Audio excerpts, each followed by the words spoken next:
Hi friends, welcome back to Saji's delight. അപ്പോൾ ഇതാ December എത്തി.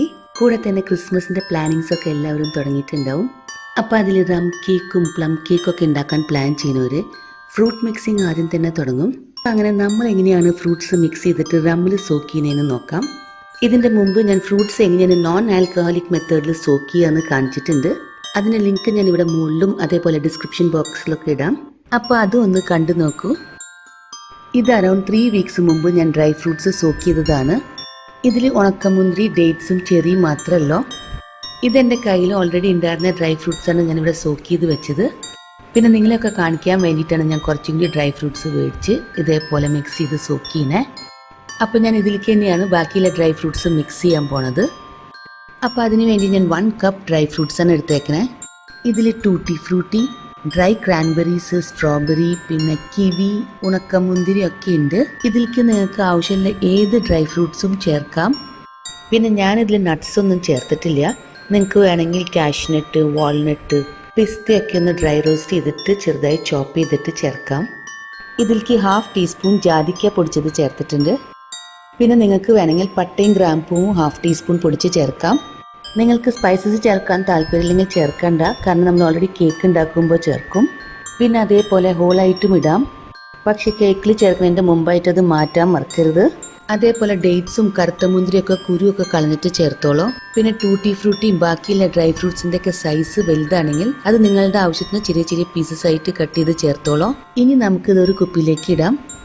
ഞാനിപ്പോൾ ഓൾറെഡി ഇട്ട് വെച്ചേക്കുന്ന കുപ്പിയിലേക്ക് തന്നെ ചേർക്കാൻ പോണേ. നിങ്ങൾ ആദ്യമായിട്ടാണ് ചെയ്യണമെങ്കിൽ അപ്പോൾ നല്ല ക്ലീൻ ആയിട്ടുള്ള ഗ്ലാസ് ജാറ് ഇല്ലെങ്കിൽ സെറാമിക് ജാറ് യൂസ് ചെയ്യണം. അതേപോലെ അതിൽ വെള്ളത്തിൻ്റെ അംശമൊന്നും പാടില്ല.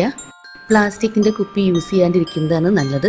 അതേപോലെ വുഡൻ കയ്യിൽ വെച്ചിട്ട് ഇതേപോലെ മിക്സ് ചെയ്യുന്നതാണ് നല്ലത്. ഇതിൽ ആൽക്കഹോൾ യൂസ് ചെയ്യുമ്പോൾ പലരും ബ്രാൻഡി, വിസ്കി, വൈനൊക്കെ യൂസ് ചെയ്യും. പക്ഷെ ശരിക്കും ട്രഡീഷണൽ കേക്കിന് റം കേക്ക് എന്നാണ് പറയുക. അപ്പോൾ റം യൂസ് ചെയ്യുന്നതാണ് ഏറ്റവും ബെസ്റ്റ്. അങ്ങനെ ഡ്രൈ ഫ്രൂട്ട്സ് ചേർത്തതിന് ശേഷം ഇതിലേക്ക് ഒരു വലിയ പീസ് പട്ട ചേർക്കുന്നുണ്ട്, ഒരു തക്കോലം. നേരത്തെ പറഞ്ഞ പോലെ ഇതൊക്കെ ഒരു ചോയ്സാണ്. പിന്നെ ഈ ചേർത്തത് ഓർത്ത് വെച്ചിട്ട് കേക്ക് ഉണ്ടാക്കുന്ന നേരത്ത് മാറ്റാനും മറക്കരുത്. ഇനി ഇതെല്ലാം കൂടി നന്നായി മിക്സ് ചെയ്തതിന് ശേഷം അതിലേക്ക് സാക്ഷാൽ റമ്മ് ചേർക്കുക. ചിലർ ബ്ലാക്ക് കറൻസ് മാത്രം ചേർത്തിട്ട് ഇതുപോലെ ഉണ്ടാക്കും, അതും സൂപ്പർബാണ്. നിങ്ങൾക്ക് വേണമെങ്കിൽ അങ്ങനെയും ട്രൈ ചെയ്ത് നോക്കാം. ഇനി നിങ്ങളുടെ കയ്യിൽ റമ്മ് ഇല്ലെങ്കിൽ വൈനോ വിസ്കിയൊക്കെ ചേർക്കാം, പക്ഷെ റമ്മാണ് ബെസ്റ്റ്. റമ്മിന് പ്രത്യേകിച്ച് അളവൊന്നുമില്ല. നമ്മുടെ ഡ്രൈ ഫ്രൂട്ട്സ് റമ്മിൽ നന്നായി മുങ്ങിക്കിടക്കണം, അതാണ് അതിൻ്റെ അളവ്. ഇനി ഇത്തിരി ആൽക്കഹോൾ കൂടിപ്പോയാലും കുഴപ്പമൊന്നുമില്ല. കേക്ക് ഉണ്ടാക്കുമ്പോൾ അതിന് ലഹരിയൊന്നും ഉണ്ടാവാൻ പോണില്ല.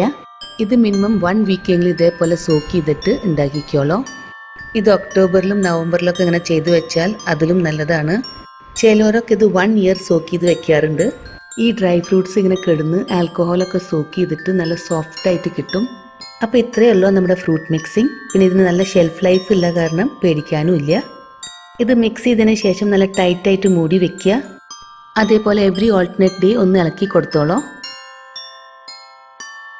അപ്പോൾ താങ്ക് യു ഫോർ വാച്ചിങ്.